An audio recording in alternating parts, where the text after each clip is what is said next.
It's been a big topic of discussion since the first presidential debate of the 2024 season.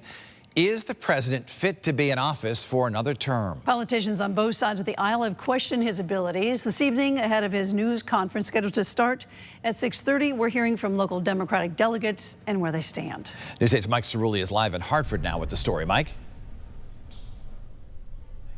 Hi, good evening, Dennis and Ann. As of right now, the 60 delegates who will represent Connecticut at the Democratic National Convention in August are all committed to Joe Biden. We spoke with some of those delegates today. They expressed views ranging from full-throated support of the president to a desire for the president to step aside.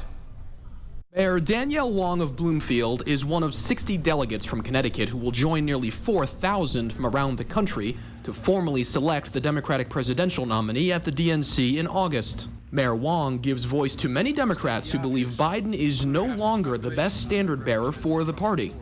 Do I think President Biden is the best candidate to beat Trump? No. Do I think President Biden is the best person to sit there for 4 more years? No. If he is on the top of the ticket, will I vote for him? Absolutely, 100%.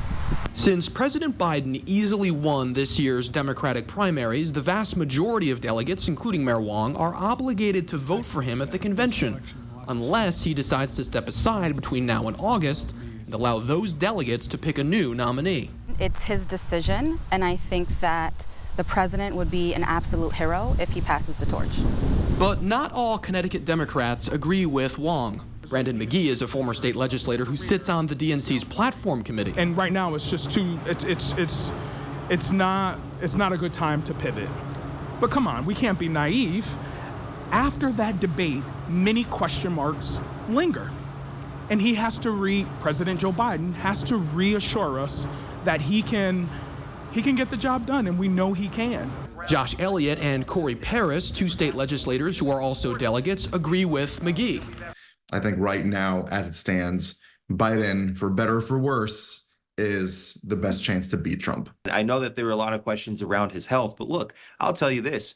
I'd ask you to give me one politician in public service who is the same person they were 3, 4, 5, 6 years after they got elected. Governor Lamont has expressed concerns over the president's debate performance, but he said Thursday the path forward is ultimately up to Biden as all eyes turn to the press conference the president will hold following this week's NATO summit.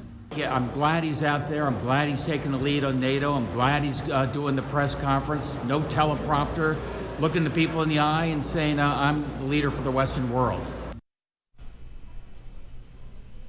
And you can watch that press conference live right here on WTNH, WTNH.com, and on the News 8 app. And you can be certain a lot of eyes around the world are going to be fixed on that podium.